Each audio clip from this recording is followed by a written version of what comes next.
that limiting belief that a lot of us can carry of I'm not good enough, I'm not worthy. And so we have to prove it to ourselves. We're proving it by being this independent, strong superhero woman that I've just got to take on the world. No, you are those things already. Why not be able to accept it, build that as your foundation so it can push you further in life? Hey there. Welcome to Parties to Playdates. I'm Kendall. And I'm Jess. We're here to fill your day with warmth and laughter. Join us as we navigate the chaos and joy of everyday life. We're all about sharing real life moments with a dash of humor and practical tips. So grab your coffee and settle in for a cozy chat. Because here, every moment is a story worth sharing. No topic is off limit. And every listener is a friend. Let's get this party started. Welcome to Parties to Playdates. Good we morning. have a special guest this morning, the fabulous Danita Young, who I forgot your name last night. I was laying in bed and I was like, oh my gosh, what is her last name? I had a moment where I was like, am I losing my mind? Do I not know her last name? It was so funny. Danita is an amazing woman who, the best way to describe her, she's a coach, mentor, badass, find your best life kind of person. She is the founder, creator of the Align to Thrive community. So we want to welcome Danita. Yay. Also, Hey guys. also a fellow prego mommy. Yes. So Yes. Yep. this is Kendall. Hello. Kendall, do you have your pregnant belly just hanging out like this? Girl, yes. Every day, all day long. Because I'm very uncomfortable with anything else. How many weeks are you in? Where are you at? I'm 25 weeks, but I look like I'm 8 months. No, he doesn't. I get compliments everywhere I go. They're like, oh my gosh, are you okay? Are you due so soon? I'm like, well, if you think January's soon, and I blow their minds. They're like, are you having twins? I'm like, no. She's just a tiny frame. It's great. But yes, it is out and about. Dude, that's hilarious. I'm just going to stand up really quick so you can really see what this really looks like right now. So, Oh my God, yes. I love it. You do too. I love it. So good. It's professional, the blazer, and then it's peekaboo. It's like party on the total top, mommy on the bottom. It's like us wearing no pants. straight. So facts right there. Yep. So I saw your belly sticking out. I was like, we can be friends immediately. Like this is going to work out. I'm normally in the big oversized tee, but lately it's just been crop tops. I have not done the crop tops. I've just done the blazer that peekaboos. So I like this. There's different styles for letting the baby say hello to everyone, say hello to the world, you know? Yeah, no shame in my game. I love it. Well, Kendall, let's start with you. What did Sarah do this week? Well, it was my birthday weekend, so I just want to do a big shout out to Dolly Parton's pirate show, the dinner show. It is absolutely fantastic. So it was me, my husband, and our 2-year-old son that we went. And of course, my husband always tries to go over the top for everything, which I totally appreciate and I'm so grateful for. He got us floor seats, so we were at the very bottom, like the cast members were right there saying hello to us pretty much. And they had live animals, which I had no idea about, which made Maverick so happy. They had all these parrots flying around in the beginning. And then one of the ladies who was a parrot handler walked right on up to Maverick and was like, say hello to Pepper. And the little bird would wave its foot and it was so cute. And Maverick was like, hi. It was so adorable. They had sea lions that were all around us and all in the water and everything. And they also had dogs that were doing dog races in the water. It was a great time. I had no idea they had animals. I didn't either.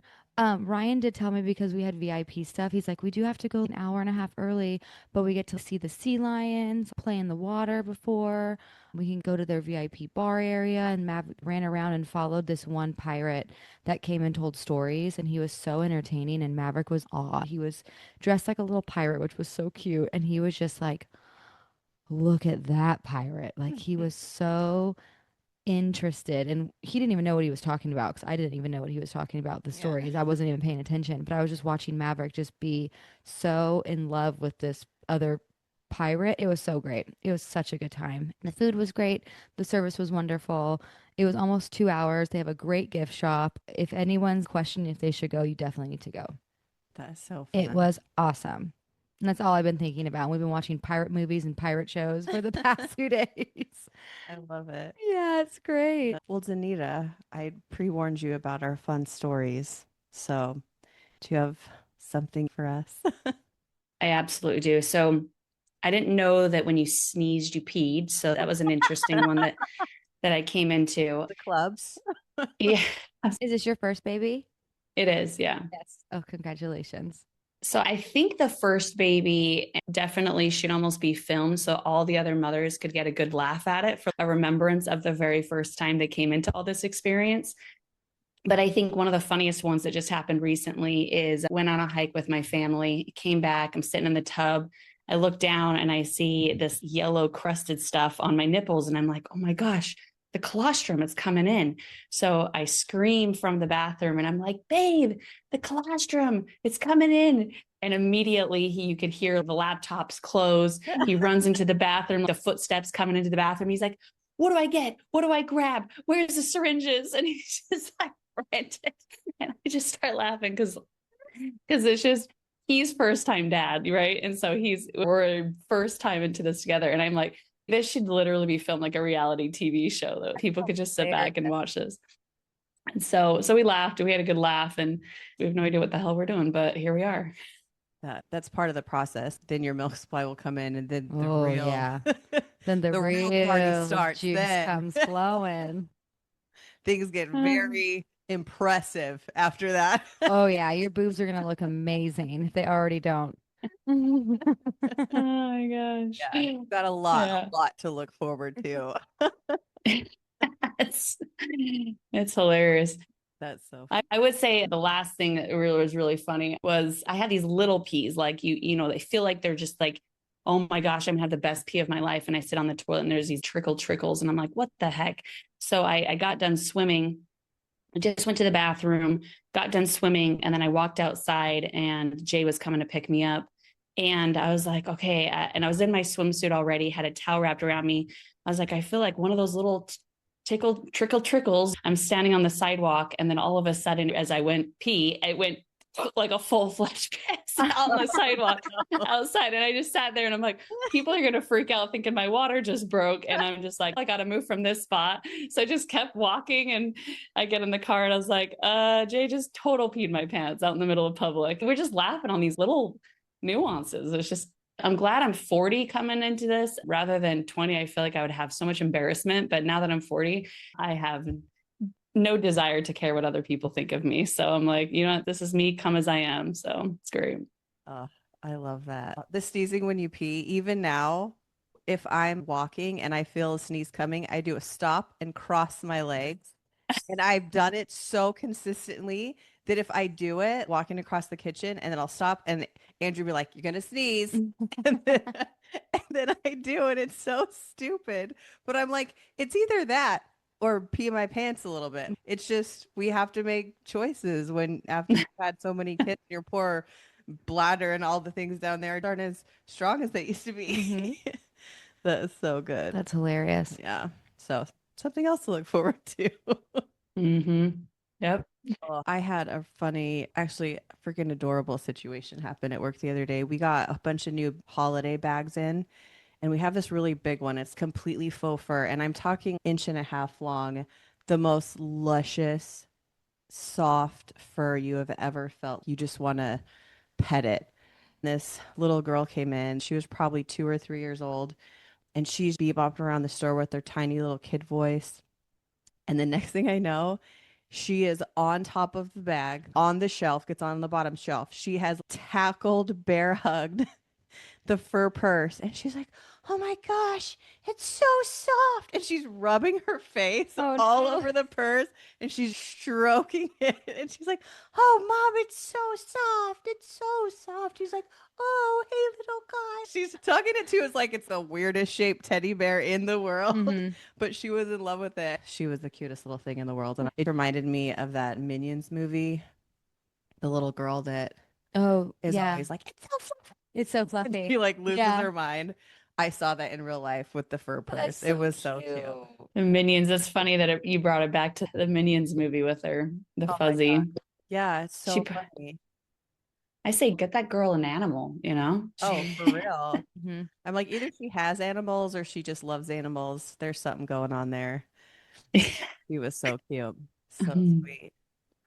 Today we're finishing off our mental health awareness month. Danita does a lot of work with anxiety and helping people overcome that and work through that. So that's why we have her on today, because she's a specialist in that area and has some amazing tools. To start off, tell us a little bit how you got started into that area. Yeah, I would definitely say it found me. I did not find it. I would say it started off by being an entrepreneur, one that takes a lot of mental health to be an entrepreneur.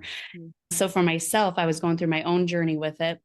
At the same time, I opened up a worldwide fitness company selling at-home fitness products to women and became a coach during that process. And I found that women don't need more workout plans and more nutrition plans. They have plenty of those. What I found out is that consistency, motivation, and things like that were more of their biggest issue. And if you think about what really is underneath motivation and consistency, well, you're going to find some mental health underneath there. Is going to be some limiting beliefs or self sabotage factors and elements like that. So it was a twofold. So, me, myself, because your business is only going to be as good as yourself, your internal state, and vice versa with health and fitness journey. So, the combination of those two, and at the same time, my brother was going through some addictions. And so a family situation. So it's at all three angles, it was coming at me. And it was almost like learn this or like sink or swim. It was like one of those moments in my life where it's like, you better figure this stuff out, or your business fails, or your family fails, or your clients fail. That's where it started, is really it found me. And I'm grateful for it now, because now learning the tools that I have, ultimately the happy ending is my family has never been better. I have never been better. And my clients, I was able to find out what was getting in their way. And that to me was the biggest gift I could possibly have received, to be able to turn around and really help people on a root level, not through the pharmaceutical industry that we're given, or the talk therapy, walking around in circles that we're given. The traditional methods truly, in my opinion, have failed a lot of people. And so just giving them a new way out is awesome. Yeah, I love that. Have you dealt with anxiety throughout your life? Have you had any personal experiences where you've seen a difference before compared to now with the tools you have and what you've experienced and learned throughout the years? Yes. What's interesting is I went through my own anxiety, depression, and suicidal thoughts. And that lasted for about 8 years. And once I finally got out of it, I looked back on my life and realized it was actually 40 years of my life that I've been in a state of contraction. Had no idea. And so it's almost like when you feel like you can't control your internal state, meaning, okay, I have a happy day. Now I have a bad day. Now I have a happy day and I have a bad day. And you feel like you're flung around with these good and bad days, is really where I was. I didn't have much control of my internal state. It was always depending on my outcome or depending on my outside state. And so by doing the work that I have, it's now given me control over my internal state. And that is a reflection of your external state. So you're going to find that when you've really got your internal state where you need it to be, like energy attracts like energy. And so you're going to start to see that there's a ripple effect that occurs in your outside world. Call it more success, call it more connection with family. But to me, I lived a life of worry and concern and constantly just worst case scenarios and what if this and what if that, and just doom and gloom like a cloud covering over me. But on the outside, you saw this really happy, really bubbly, really friendly, outgoing, successful individual on the outside. But the inside, it was just immediately when the camera shut off, I would just be like, and it would just be back to, okay, what's the next thing I need to worry about and hyperfixation on? Yeah. What do you feel like one of your major tools, especially for identifying where your anxiety is coming from or causing it? What is a tool that you use or something that we could share with our listeners to help them identify the situation they're in and see, oh, this is possible to change this or work through this? Yeah, absolutely. A lot of hype is going on that it's the nervous system. And I'm going to totally disagree. I love it. So everything is about somatic work and breathing and tapping and EMDR, magnetic, where you're putting this electrode on your brain. And there's so much stuff right now that's getting talked about for the nervous system and regulating the nervous system. And so for me, what I found is that what actually controls the nervous system is going to be your survival brain. Call it your reptilian brain. And so I went and became a neuroscience coach and NLP and started studying what could this be? What really is underneath the nervous system? The nervous system can't just flail out of whack on its own. And so underneath the survival brain, I found there's the amygdala, which is your fear center, your basal ganglia, which is your familiar center. It loves the past than it does the future. And then your reticular activating system, which is your belief center.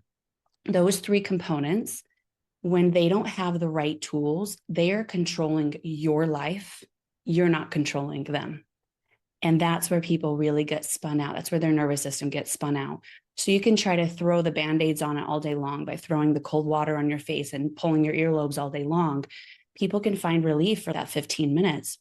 You're always going to say, well, I'm back to the anxiety. What I found is those three components of the brain. And when you are able to give those new tools, what it does is it turns on your prefrontal cortex. This is your logic, your facts, your rationale.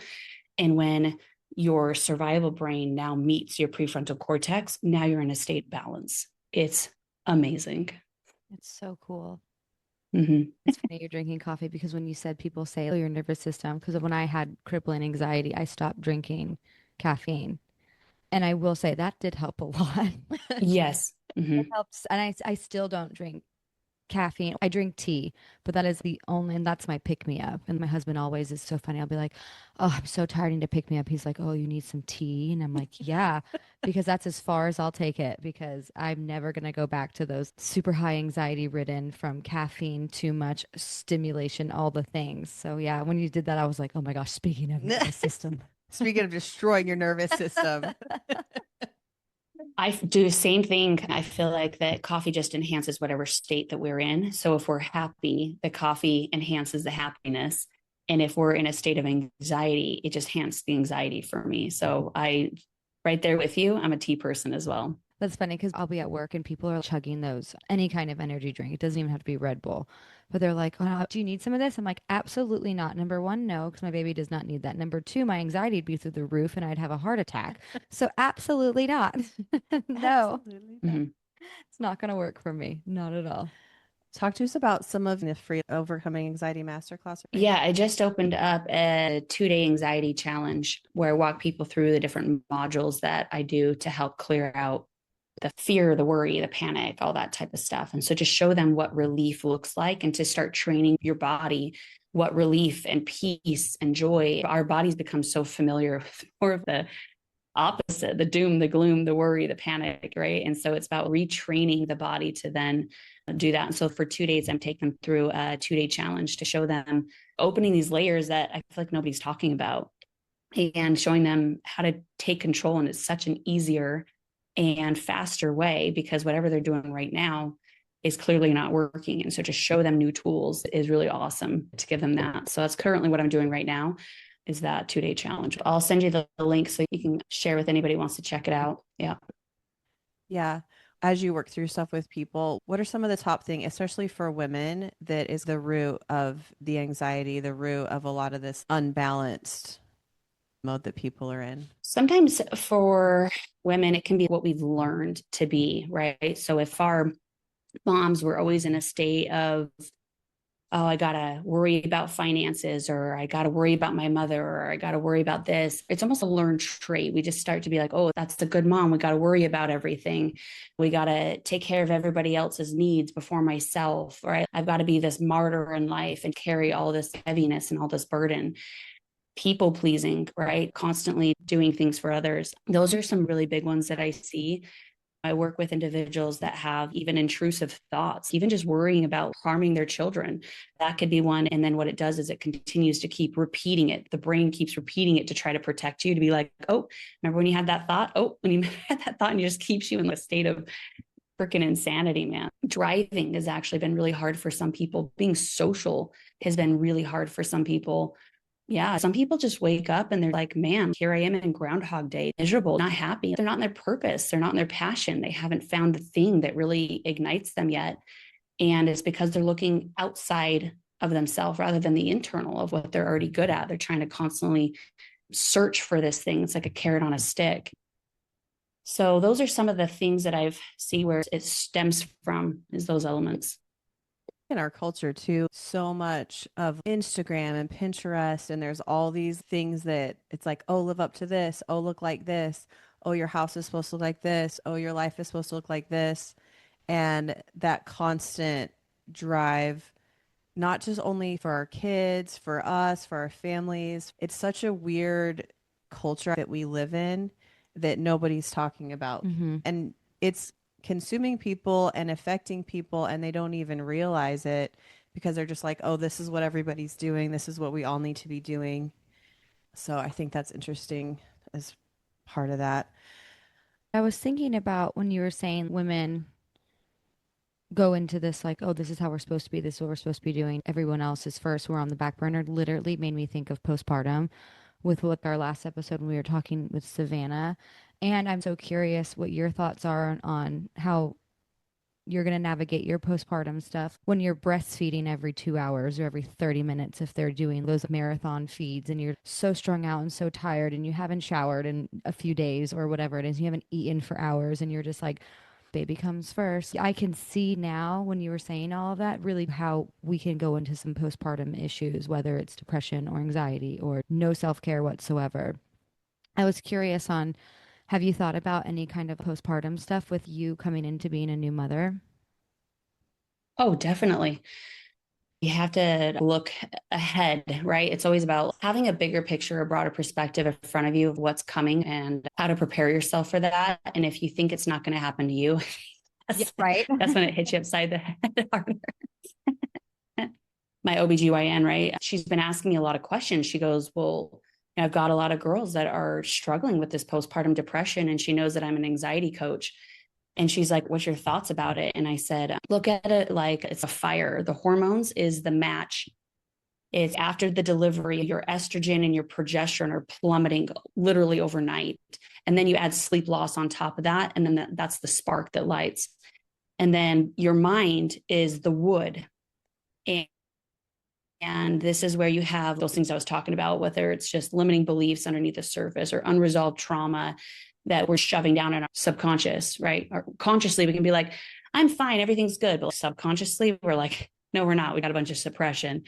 And those chemicals are where serotonin, dopamines, and GABA become the fuel. And that's what sets off these survival brain things. And then the environment would be the gasoline. The environment would be not asking for support or, hey, I've got it, I'm good. Alternatively, if we can actually flip that, there's going to be a lot of great solutions to actually not throw gasoline on the fire. But most women, when they are not in a world of receiving, they've been givers their whole life. It ends up becoming then the entire flame, the entire fire of this postpartum. And so my way of looking through it is I am definitely the perfectionist, people pleaser, everything that I'm saying right here. I am that person. And so knowing that about myself, how I have prepared myself for this is, it was really funny. I had one of my mother-in-laws and she's like, hey, I want to come out and be there to help support you with the baby. And I was like, great, all about it. Because the new me is like, yep, let's do this. Come on out. And she's like, well, yeah, I could. And my partner's standing right next to me. And he's like, oh, you don't really have to. And I looked at him and I was like, oh, yo, no, she's definitely coming. If she's in volunteering, she's definitely coming. And she goes, yeah, I could even come out for a month. And he's like, no, maybe a week. And I looked at him and I said, absolutely not. You can leave the room. Absolutely. Like a month? Wonderful. I said, you know what? Pack your bags. Let's go 2 or 3 months. Come on down. Let's have a party.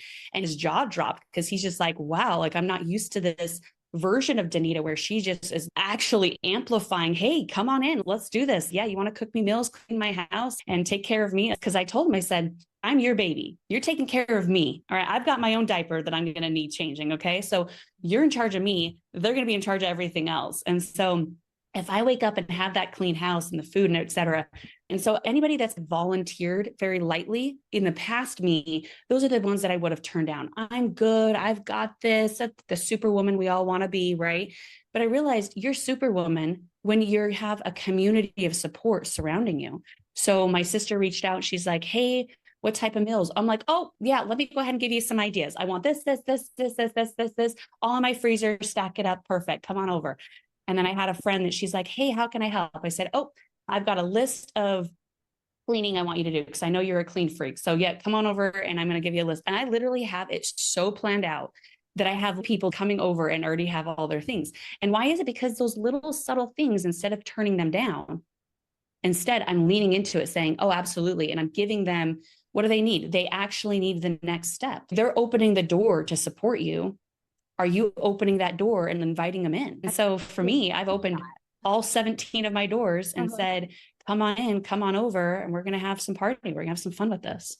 That is wonderful. How many weeks are you? She said you were due in October. Yeah, so I've got 4 weeks left. Woo! Or 2.5. Yeah, you never know. I'm like, it could be. Or 5. You Yeah. never know. Babies come Or if they 6. want. You go 42. Yeah.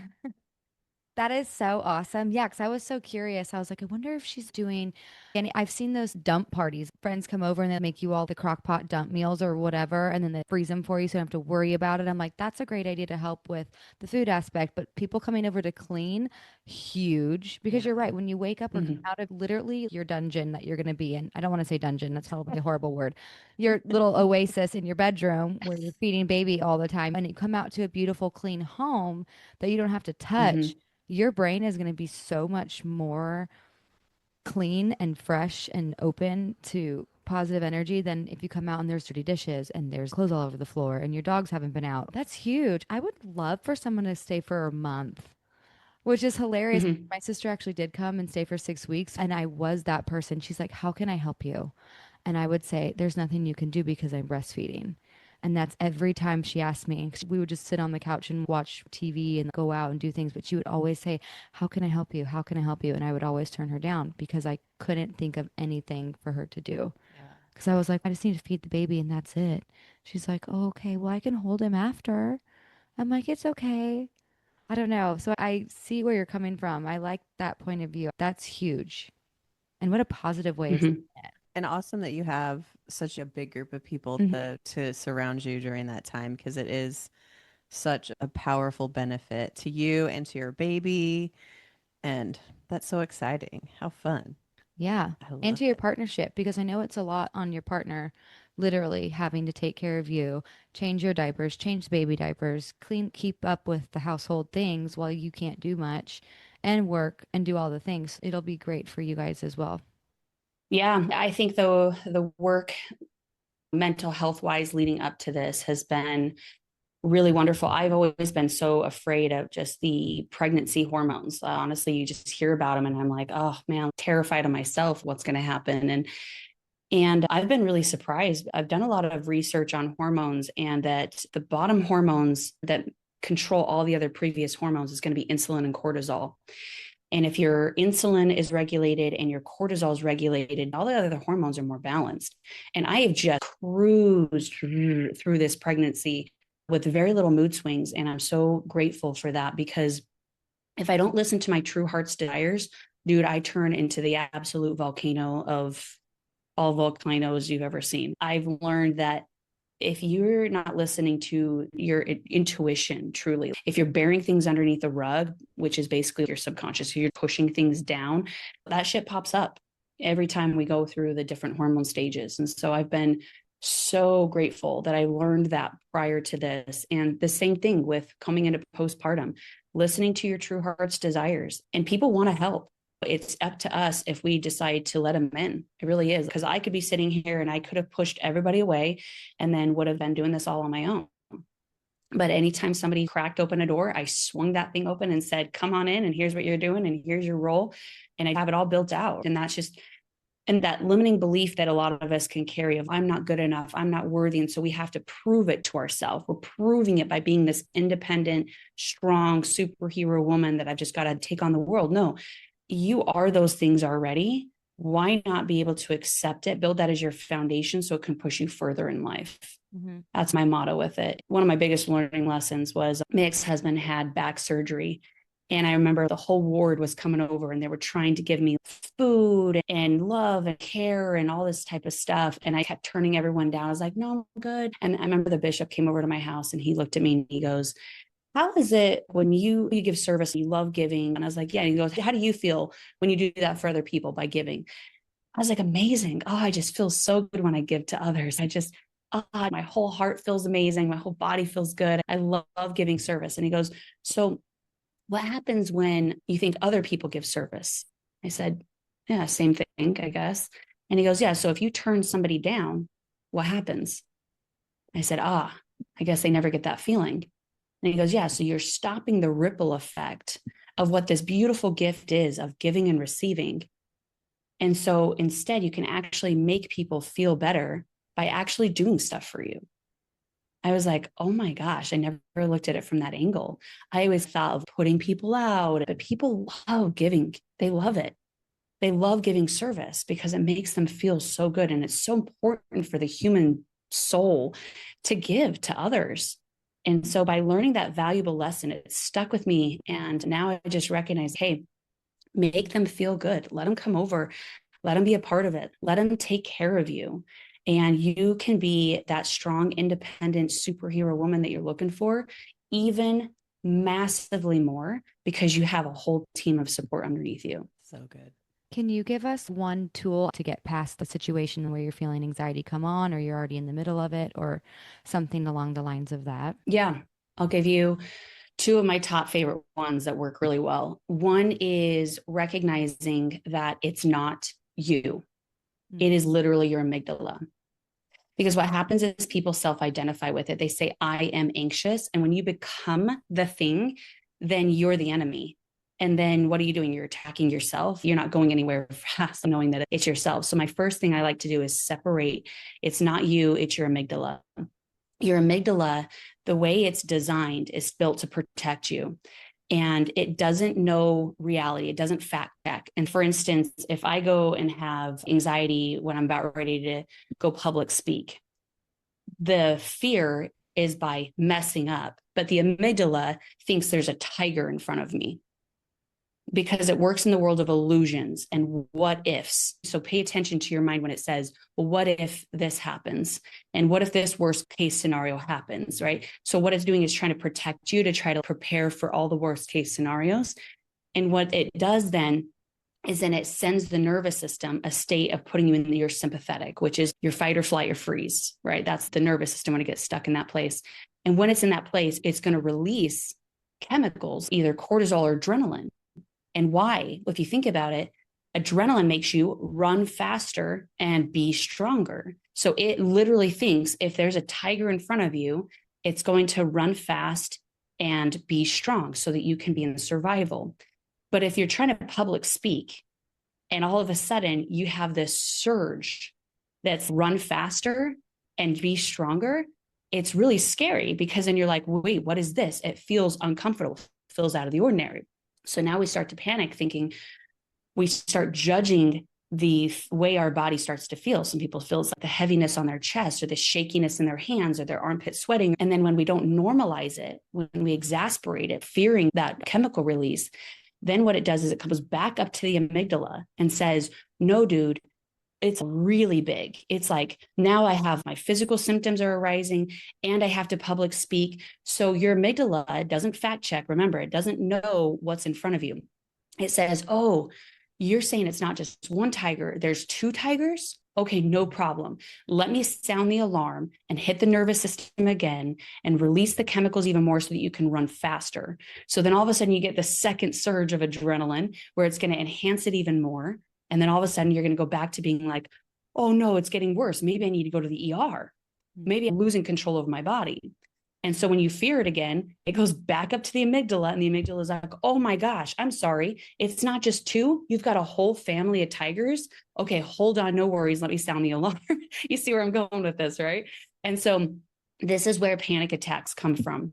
And so for those that can actually recognize that your body is designed in the most magical way, and that there's nothing wrong with your body, there's nothing wrong with you, and there's nothing wrong with your body. Nobody has taught you the tools. And so when you're able to actually recognize how beautifully designed our body is, instead of panicking and worrying, you can go, oh, you just surged me through adrenaline. You're trying to help me. You're trying to protect me. You're trying to have me run fast and be strong. That's not what I need right now. Amygdala, all I need is actually to feel more calm. I am safe right now. I am calm.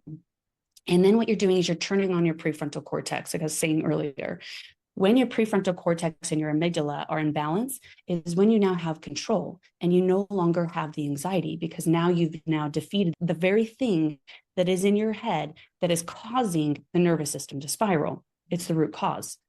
So that can save so many people, because they're white knuckling Xanax over here. They're white knuckling all this medication, being like, this is the thing that's going to help me. And the control is in the medication, but really the control's in you. It is. And nobody's just taught you that yet. You just need new tools. That's it. I swear to you. That would be one example. And then the second example that I like to share with people is when you have fears, by really understanding the amygdala and how it works, you get to speak back to the amygdala in an entirely new way. That's like facing the fear. And when you face that fear with an entirely new approach, you don't have that fear anymore. That fear no longer is like this cloud that just keeps hanging over your life, because you can't be in fear and peace at the same time. They're entirely different frequencies. So the longer you stay in fear, the more that peace is gone from your life, and vice versa. The more that peace is in your life, the more that fear is out of your life. And that is physics. You can't be in two frequencies at the same time. So what I do is I teach people how to uncover the fear. By removing the fear is how you're going to start to live your life more in that state of peace. Any questions? Oh, those are fantastic. Yeah, I absolutely love it. Thank you. Yeah, those are good. I've gone through a couple of these with Danita, and it's really interesting when you identify something that is causing basic everyday responses to things, and you don't even realize it. It's your normal everyday, and you're like, oh, this is how I am. And when you take the time to identify it, and then identify what it's causing, and then reverse engineer it to be like, oh, this is how I really think, and this is who I really am. And then the next thing you know, you're like, well, that was dumb. Because it's all these tiny little simple things that you don't even realize are controlling your actions and controlling your thoughts on a regular basis. That when you take the time to start asking questions like, why am I scared of this? Or why am I having this anxiety? What is actually causing this? What are the thoughts that I'm actually having in that situation? Good example, public speaking. You're like, oh, people are going to make fun of me. People are going to think that I'm dumb. And then you're like, well, am I any of those things? No, I'm smart. And people want to hear what I have to say. And all those little things that you can reverse in your brain to be like, you got it wrong. You're confused, and whatever those come from. I think it's such an amazing, powerful thing. So I appreciate you sharing that one. Yeah. Because it's so valuable. Such good information. I know. Thank you so much for being an open book. I know. Well, talking about food, it always comes back to food, guys. Danita, do you have a fun recipe to share with us? I got to do something fall, you guys, because as soon as fall hits, I'm definitely that person that's like, switch it up, make it fun. Life can get boring. So you got to bring in the different pillows. You got to bring in the decorations. You got to switch it up so that way there's some variety in your life, right? I do a London fog. So as you were talking earlier, tea, right? So London fog is basically the lavender tea with, sometimes it's mixed with a black tea, and then you throw some honey in there and some milk, and it's a little tea latte kind of thing is what it is. What I've been doing recently is making a protein banana bread. It's something really easy, you guys. Just look up banana bread recipe. And then all I do is remove some of the excess flour and throw in a couple scoops of protein powder instead. Make it your own. If you like chocolate chips, throw that in there. If you like walnuts, throw that in there. And that has been my go-to. Now, I am not one that likes to do the loaves, so I usually do the muffins, which is same. but that makes it really easy. And the whole freaking house loves it. It's just perfect. And it's super healthy because you got the pumpkin for the fiber, you've got the protein in there. And I always do mine half sugar. So that would be one of my biggest mottos with anything. Anytime you get a drink, ask for half sugar. Anytime you make a recipe, just do half sugar. Really cut that thing down, because the reality is we do not need all of that sugar. Sugar feeds cancer. Sugar feeds all the crap, right? Sugar feeds our acne. Sugar is just ridiculous. And so just by cutting it, you'll start to become more sensitive to it. And then in the end, really put years onto your life because you started cutting it now. Love it. And muffins cook quicker. True. They do cook faster. That's very true. That's great. That sounds fantastic. Yummy. That's even one you could do. I know. Veganize it. 100%. I know. Ryan just redid our pantry yesterday. He reorganized it. And it is so beautiful now, because at first we were just like, oh, cans go down here, pasta here, whatever. And he made it so perfect where you can see everything. And I never realized how many lentils I have right now and beans. It is overloading. He's like, you have like 3 of every bean you can ever think of. Here are all your bags of lentils. And I'm like, okay, I'm so sorry. I need to stop buying them. I don't realize I have them. So I'm going to be making a creamy lentil skillet, I guess, or dump skillet. I've been into those dump things recently because I need to figure out what I'm doing with my life once this baby comes. So it's potatoes, which we only really like yellow potatoes because they're just creamier and yummier, and I think they're better. Yellow potatoes, lentils, onions, garlic, spinach or kale, or both, whatever. A little bit of your choice of milk, and then saute it and let it sit and boil and let the lentils soak everything up. And it becomes almost like a dip where you can take pita chips or naan bread or tortilla chips, whatever, and you can dip it. And it's high in protein, high in fiber, all those good things. And a bunch of cumin. You can throw some tahini or olive oil or whatever kinds of spices you want to put in there. And I'm so excited, but that's what I'm going to be doing. Ooh, yum. So I can also take it to work. And it's like an easy put in your mouth and walk away. Yeah. Well, that sounds really Because good. that's what I need these days. I know. Yesterday I was working on double dinner Mm. because, I love a double dinner. It's so funny because I was planning on them eating this yummy, creamy Parmesan soup. It's a very big hit. I had this chicken in the crock pot to make green chili enchiladas. And I'm pretty sure 3 or 4 people came into the kitchen and were like, oh my gosh, what's that amazing smell? What are we having for dinner? And I was like, soup. And they were like, it doesn't smell like soup. They were all disappointed. And I was like, well, I have chicken for enchiladas in the crock pot. They're like, but why are we eating that for dinner? And I'm like, stop it. We're going to eat that tomorrow. It's going to taste so much better tomorrow. But I just put a bunch of chicken breast in the crock pot with some green chili enchilada sauce, some green chili pepper flakes. And then I had so much that one of my daughters came home. She wanted to do some meal prep for the week.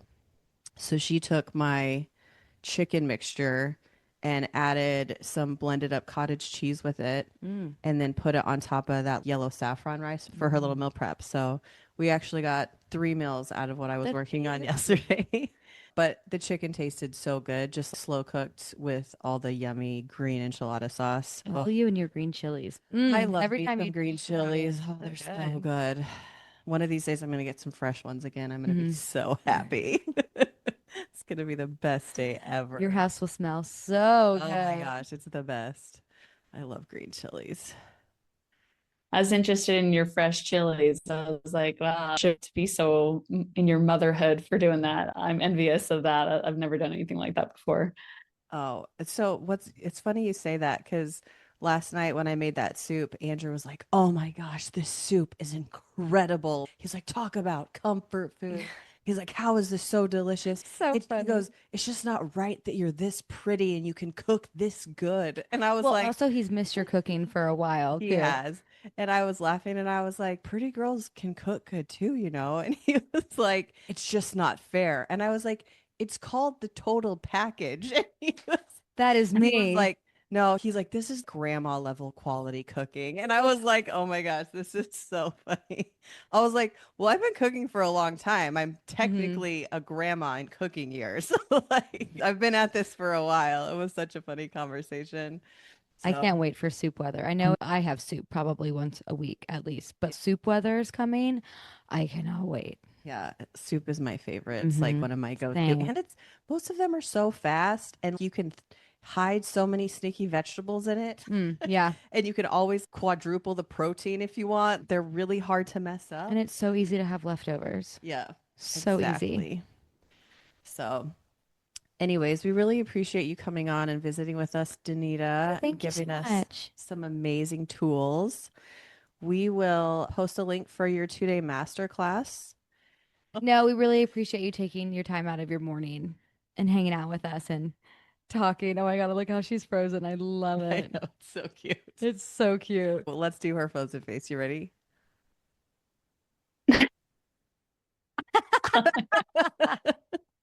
You frozen like the best, like cutest smile.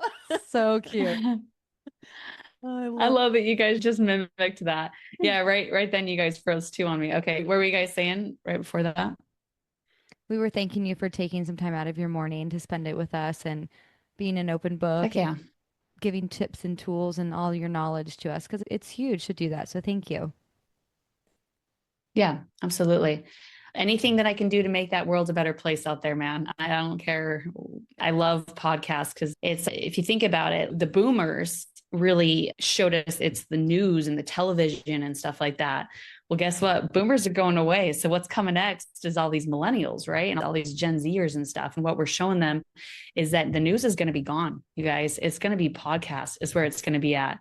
This is where people are going to be getting all of their media, because it's just going to change. No young people are sitting and watching the news. That's newspaper type of old. So you kind of look at the phase of it. So it's so cool to be on here and to share some wisdom and hopefully help someone. That's my goal. Yeah. I love it. We'll have a beautiful day with your lovely baby bump. Yeah. And we will talk soon. I love it. Okay, awesome. You guys have a great one. Bye. Nice meeting you guys. Lovely to meet you. All right, bye all. Bye-bye. And that, party people, wraps up another delightful episode of Parties to Playdates. We hope you're leaving with a smile, a story, and maybe a tip or two. Remember, life's journey is better shared with a friend. And we're so grateful to be part of yours. If you enjoyed today's chat, don't forget to rate and subscribe to our show. Your support keeps our community growing and our stories flowing. We want to hear from you. Please send us your thoughts, ideas, and questions to partiestoplaydates@gmail.com. You can also find us on Instagram, Facebook, and TikTok at Parties to Playdates. Until next time, keep embracing the chaos and finding the joy. Take care and stay connected, party people. Bye for now, and don't forget to laugh a little extra today. Bye.